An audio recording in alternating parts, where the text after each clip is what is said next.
The February air bit through the thin fabric of Sarah's dress, a stark contrast to the forced warmth of the dimly lit warehouse. Valentine's Day.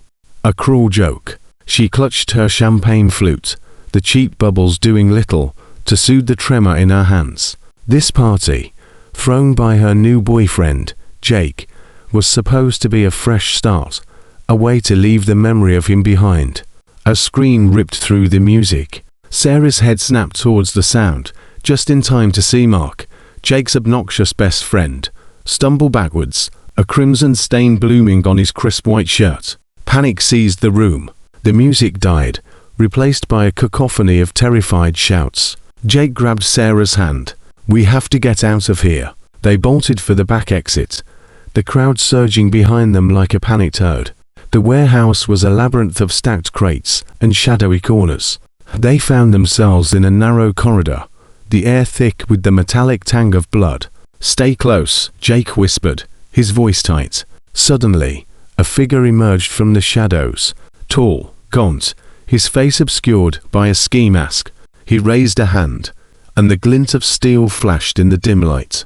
Jake shoved Sarah behind him. "Run, Sarah, run." A sickening thud echoed through the corridor. Sarah screamed, but Jake didn't move. The masked figure turned towards her, the glint of the knife now dripping red. She scrambled backwards, her heart hammering against her ribs. One by one, her friends fell. Lisa, her bubbly best friend, found with a single, precise cut across her throat.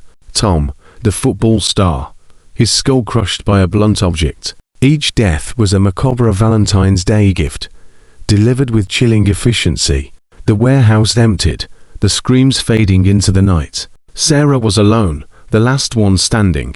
She huddled behind a stack of crates, her breath catching in her throat.